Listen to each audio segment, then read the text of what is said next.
Предлогот на владата за уставни измени содржи решенија кои се во согласност со договорот подпишан со Грција, а по својата содржина не се во спротивно со основните уставни начела, што значат владење на правото, демократска држава и заштита на човековите права и слободи, смета академик Владо Камбовски. Договорот со Грција, тој момент дека ниедно од решенијата содржани во самиот договор и потоа во уставните амандмани кои ќе представуваат негова реализација не може да биде во спротивност со основните начела, стандарди за основните човекови слободи и права. Според тоа и решенијата што се овде содржани се сосема во согласност со универзалните стандарди за човековите слободи и права, така што околу овие прашања за, што знам, националниот идентитет и така натаму, јазикот, посебноста и слично на тоа, тие се по мене надминати веќе во самиот договор со Република Грција. Кога предлогот на владата ќе дојде пред претениците, Камбовски очекува тие да не решаваат по диктат и по наредба на партиските шефови, туку прво да ги земат предвид интересите на државата и идните поколенија и да гласаат по сопствена волја и знаење. Стравовите што кружат во јавноста околу тоа што ќе донесат договорот и уставните измени, вели тој, се должат на незнаење. Јас им препорачувам на сите кои имаат потреба од некои дополнителни објаснувања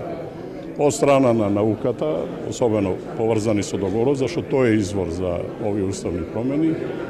слободно да дојдат и да разговараме или да одам и да разговараме за смислата и значењето на тие решенија и нивната компатибилност и со меѓународното право и со меѓународните стандарди за човековите слободи и права и особено со интересите на Република Македонија. Во одредбата што се однесува на дијаспората, Камбовски вели дека се вградени универзалните стандарди, односно дека секоја држава е должна да се грижи и да ги гарантира основните човекови права и слободи во своите граници. Фактор што сите држави се потписнички на Европската конвенција за човекови права и ја прифаќаат јурисдикцијата на Европскиот суд, според него представува вентил и гаранција дека државата може слободно да оди со вака предложеното решение.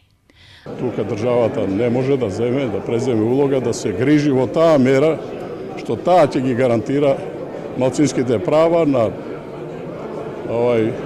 одредени групи во друга држава. Тоа представува веќе мешање во внатрешните работи на другата држава и изразување на еден степен на недоверба, да речеме во конкретниот случај, дека Република Грција може да најде соодветен формат, начини